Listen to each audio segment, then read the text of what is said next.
Mpenzi mtazamaji wa kipindi cha Nyumba ya Injili, tumesafiri kutoka mbali kabisa kufika hapa kwa ajili ya kukujulisha wewe namna ambavyo watumishi wa Mungu wamekuwa wakipambana kuhakikisha kazi za Mungu zinasimama. Leo tumefika mkoa wa Mara katika wilaya ya Musoma vijijini, kata ya Nyamlandilila, kijiji cha Seka. Tumefika kuzungumza na mchungaji wa kanisa la EAGT, atueleze basi ni kwa namna gani ambavyo amepambana na kufanikisha kazi ya Mungu mpaka imesimama. Na wewe kama Mungu atakuwezesha kwa namna yote ili kuguswa kufanikisha kazi hii, ungana pamoja nasi ili tupate kufanya kwa ajili ya sifa na utukufu wa jina la Bwana. Karibu, ungana pamoja nasi. Karibu sana. Nitayainua macho yangu nitazame milima, msaada wangu Baba utatoka wapi? Msaada wangu katika Bwana mbinguni na nchini zake. Asiuache mguu wako usogezwe, hata sinzia talala, yeye mlinzi wangu atanilinda. Mpenzi mtazamaji, kama nilivyokuambia, tupo leo hapa katika kanisa la EAGT Seka, na hapa niliposimama ni kwenye madhabahu ya kanisa. Kanisa mwanzoni lilijengwa likabomoka. Kwa hii ni awamu ya pili, watu wamejikusanya kuhakikisha kwamba kazi ya Mungu inaendelea mahali hapa. Hata kama la mwanzo lilibomoka, lakini watumishi wa Mungu wanaotumika mahali hapa waliona ili mradi pasibaki bila ibada, wakaamua kufanya hiki ambacho Mungu ameweza kufanya kwanza, wakati wakijitafuta kwa ajili ya kuendelea na kazi ya Mungu mahali hapa. Kama ambavyo tutaona maeneo mbalimbali ndani ya kanisa, lakini pia utaona pia na nje namna ambavyo kanisa hili lilivyo, na katika namna ambavyo Mungu atakuwezesha basi ukiguswa kufanya chochote Mungu atakachokusaidia basi unaruhusiwa kufanya kwa ajili ya sifa na utukufu wa Yesu Kristo. Atanilinda mabaya yote na nafsi yangu. Maisha haya nayakabidhi kwako Mola wangu, maisha yangu duniani yatawale wewe peke yako, usinitupe. Sifa na utukufu yatawale wewe peke yako, Baba. Mpenzi mtazamaji, karibu katika kipindi chetu cha Nyumba ya Injili, kipindi ambacho kinaangazia namna ambavyo kazi ya Mungu hasa katika ujenzi wa makanisa zilipoanza, zilipofikia na zinapoendelea. Leo Mungu ametuwezesha, tupo mkoani Mara katika kijiji cha Seka, kata ya Nyamlandilila, wilaya ya Musoma vijijini. Tumefika katika kanisa la EAGT. Hapa nipo na mchungaji wa mahali hapa katika kanisa hili. Atatuambia yeye ni nani na kuzungumza mambo mbalimbali kuhusu huduma, namna ambavyo imeanza na hata hapo ilipo. Karibu baba. Bwana Yesu asifiwe. Amina. Kwa faida ya watazamaji wetu basi tuambie jina lako ni nani? Karibu. Kwa jina ninaitwa Mchungaji William Yohana Ojiza. Hiyo kazi hii ya Injili tumeianza hapa tarehe 26 mwezi wa 9 mwaka 2019. Ndio kazi hii ilianza tukiwa na mkutano wa Injili, na tulipokuwa na mkutano tukabahatika kupata waumini 17 waliookoka kwenye mkutano. Lakini baada ya wiki moja wale 17 wakawa wamefungua tena, wakabaki 3 ndio waliokuwa wameanza, na tukawa tumeanza nao. Kwa kipindi hicho mimi sikuwa mchungaji, nilikuwa tu ni kijana kanisani ambaye alikuwa anatumwa kwenda kusimamia kituo, lakini sikuwa ni mchungaji. Ndiyo baada ya hapo ikapita kama miezi 7 ndipo nikakabidhiwa kituo hiki kama mchungaji wa mahali hapa, na ndipo nilipoanzia kazi, na ndiyo kazi yangu ya kwanza kabisa kuanza kazi ya utumishi.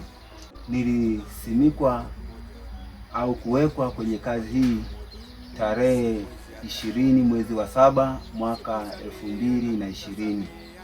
ndiyo kazi nikasimama kuwa kama mchungaji wa kanisa hili la EAGT Seka. Na pia hawa waumini watatu tukawa tunaendelea japokuwa tulianza katika mazingira ya shida sana. Tulianza kwenye store ya pamba. Kwa hiyo ilipokuwa inafikia kipindi kile cha mavuno, wanavuna pamba, wanapeleka, wanaweka kwenye store, sisi tukawa tunakoswa mahali pa kuabudia. Kwa hiyo nikawa ninajiuliza maswali mengi kichwani kwamba nitafanyeje ili kusudi hawa watu nisije nikawapoteza hizi roho, maana tayari Mungu ametupa hizi roho kwamba kuzichunga. Kwa hiyo nikawa najiuliza maswali mengi, lakini siku moja nikiwa katika maombi kwa ajili ya kumuuliza Mungu kwamba nifanyeje, maana tayari kwenye eneo tulilokuwa tunaabudia tayari wamejaza pamba.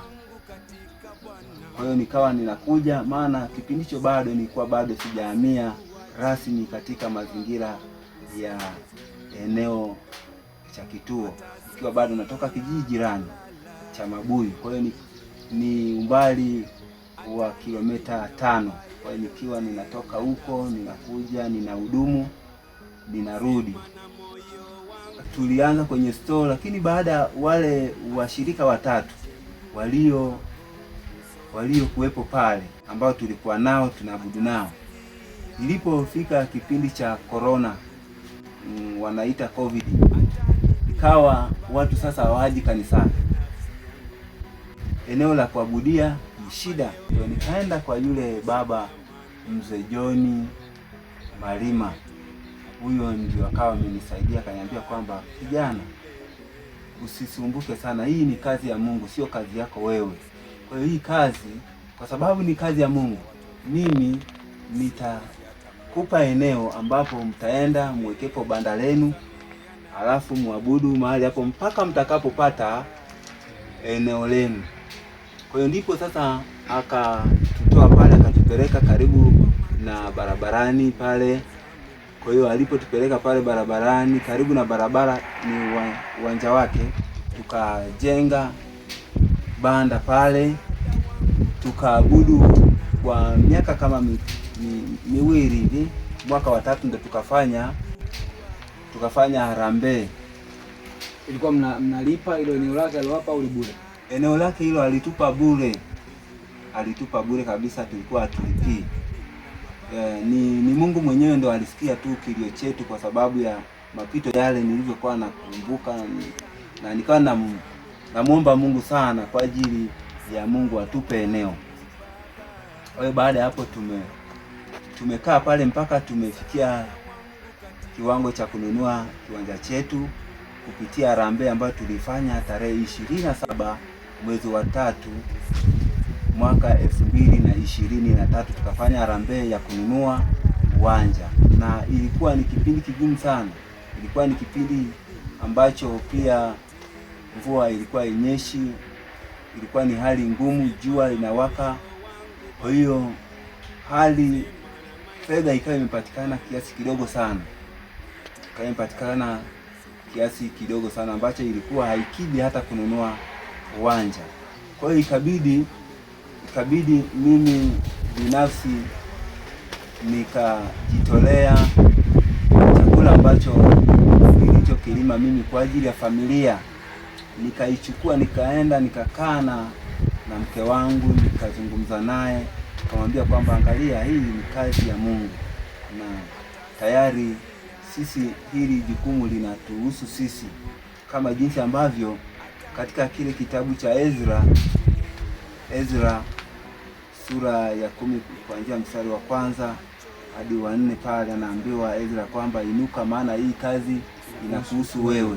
Kwa hiyo na sisi tukakumbuka hilo, tukasema kwamba sasa, kwa sababu pia hali haikuwa nzuri ya chakula hakikuiva wakati huo, mavuno yalikuwa ni mabaya, lakini sisi Mungu alitujalia kupata hicho kidogo, ndo tukauza, tukaongezea na ile fedha iliyopatikana kwenye harambee, ndio tukanunua uwanja, ambapo sasa mpaka sasa hivi ili eneo tulilokaa tumenunua kwa hiyo fedha ya harambee iliyopatikana kidogo, na chakula ambacho tulikuuza tukaongezea, ndio tukawa tumenunua uwanja.